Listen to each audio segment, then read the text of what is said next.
Hello? Hello.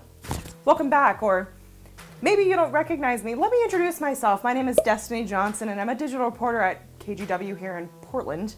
I came all the way from Florida, where there's sunshine and warmth. Help me, I'm freezing. And during the day, I do investigative stuff. I will probably win an award for highlighting court documents and writing in colorful pens, so I have some semblance of false organization. But I also like to talk about comic books and video games and comic movies and that kind of stuff, so I'll spend once a week chatting with you guys about that if that's okay. And so without further ado, this is KGW's Comic Pick of the Week.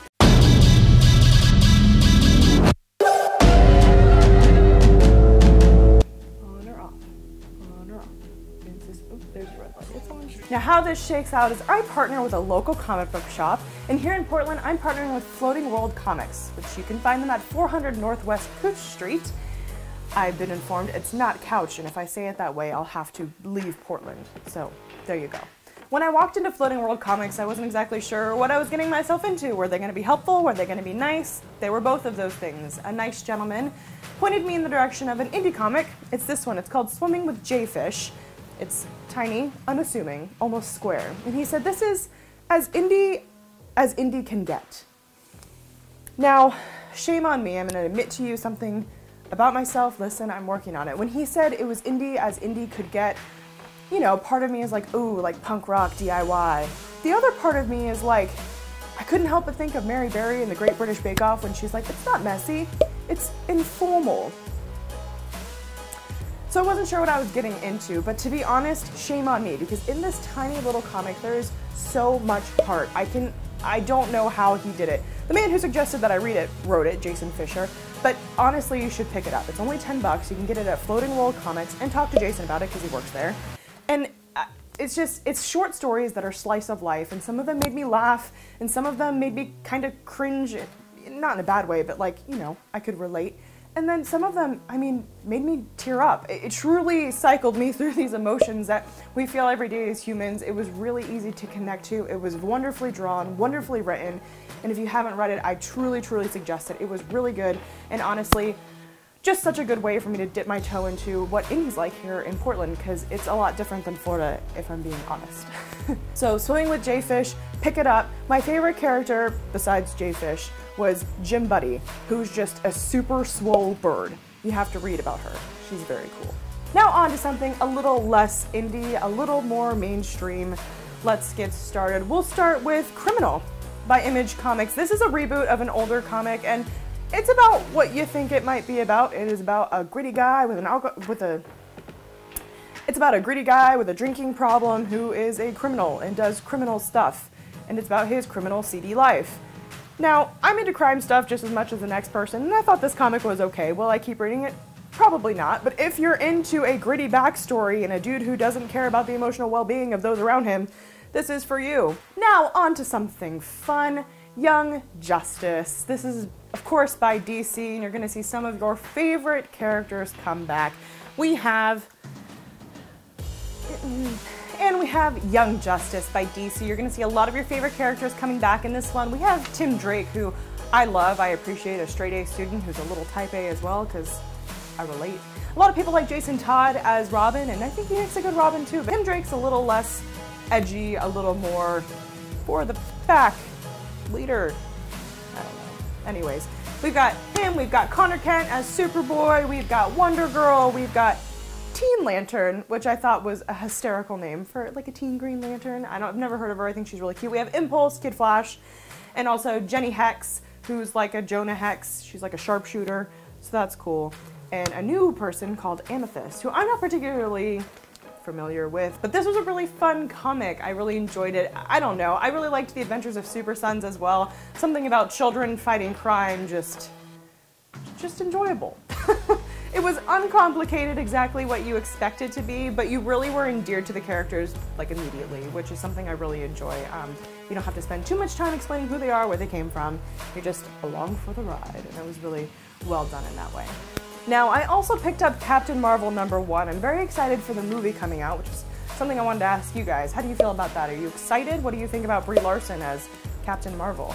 Listen, I have some beef with Captain Marvel. One time in Alpha Flight, she was mean to a character I love very much, named Aurora Bobier. I won't get too much into it, but listen. Captain Marvel and I have some bridges to cross, some healing to do. That being said, I picked up this comic because I wanted to start that healing process, and I got bored halfway through. Which is frustrating because I love female superheroes. I think that, I don't know, ladies kicking butt is exactly what it is. It's ladies kicking butt, and that's so awesome. But this comic was, I'll give it a go again. I really will because I want to like it. But I don't know, there was just something so predictable about it, I guess. I feel almost a little bad saying that. It was well drawn, and I don't know, Captain Marvel. I'll see the movie, I'm excited. Sorry. Now, speaking of movies, we have to talk about Into the Spiderverse. It just won a Critics' Choice Award. It is amazing. I heard Sony is trying to patent the way that they did that animation. Did you guys see it? It was so cool. If you haven't seen it yet, you have to go see it. I want to see it 6 more times. It's so good. And it opens up a world that's outside of the MCU that we normally see. So it makes me wonder if they're going to take other storylines. I'm looking at you, all of the X-Men things that deserve better storylines than they got. They're going to take that kind of animation and apply it to other things.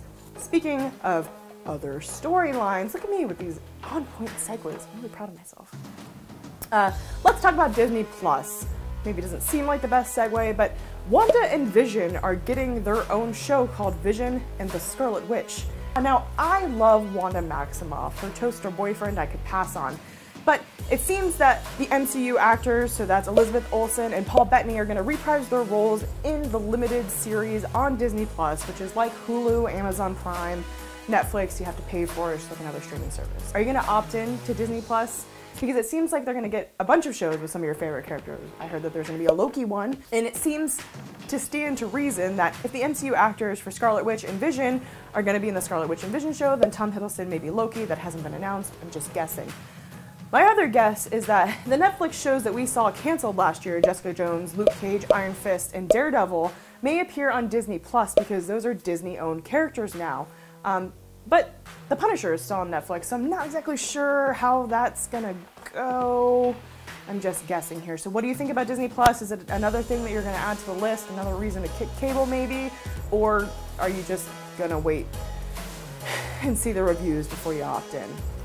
Listen, I might opt in just for the Scarlet Witch. Scarlet Witch, along with Emma Frost, are my 2 favorite characters in the known universe. I love Scarlet Witch because I think she embodies strong femininity. She's overcome mental illness, she's overcome, just terrible strife growing up and the whole being hunted like an actual witch. I mean, am I a huge fan of the Marvel Cinematic Universe Scarlet Witch? Not particularly. I think they really shortchanged her. I think I one time saw her called Wendy Mayomoff on the internet, and I couldn't think of a more appropriate way to explain the watered-down version of what they've done to my beloved Wanda Maximoff. But I have hope, and I will watch this miniseries, and I will hold back my judgment, and maybe Vision will be upgraded from a toaster to a blender. Here's to hoping. Things to look forward to in the future. Have you watched the show Glow on Netflix? It's the gorgeous ladies of wrestling. It's about how women started wrestling WWE style and all the trials and tribulations they went through. It's got Allison Brie in it and Mark Mera, and it's funny. It tackles issues of sexism and tough ladies, and as a tough lady, I liked it. Don't look, this is, all right. I like the show anyways, and there's going to be a comic coming out, and I'm really interested. So go to your local comic book shop, Floating World Comics at 400 Northwest Cooch Street, and ask them to put it in your subscription box. We can read it together. Let me know what you think about it. Oh, I almost forgot. We have to talk about Aquaman, and let me back up a little bit. Okay, it's almost reached $1 billion at the box office, which is great, good for it, but why is nobody talking about Mera's Party City dumpster red wig? It literally looks like they got a $20 Ariel costume, pulled the wig out of it, didn't brush it, and slapped it on her head. Listen, I used to have bright red hair. Here's an embarrassing picture of me from not really that long ago. And I get it. And I get that she had bright red hair in the comics, but like all the other costumes in this movie look good. Why did they have to disrespect her like that? I don't think I will ever get over it. What did you guys think about Aquaman? Did it stand up to the Spiderverse? Because I don't know. I'm Team Spiderverse. But anyway, this is basically all I have for you this week, but this is kind of how it'll go. I'll read some comics, I'll talk to you about it, and I'm here to listen to your suggestions.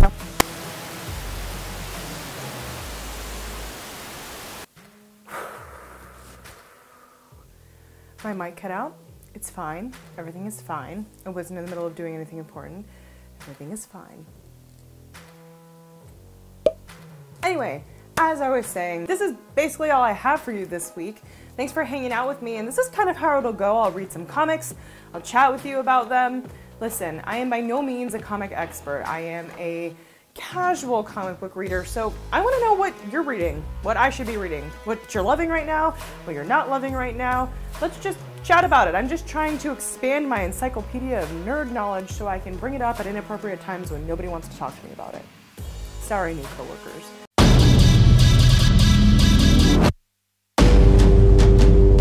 Oh, did you think this was over? No, I have some quality dog content for you. He is, his name's Watson, and he's a trained assassin. Are you? You're also my psychic. Get your toy. Get your toy. That's not your toy. It's right here. Oh, that was a good yawn. I'm proud of you.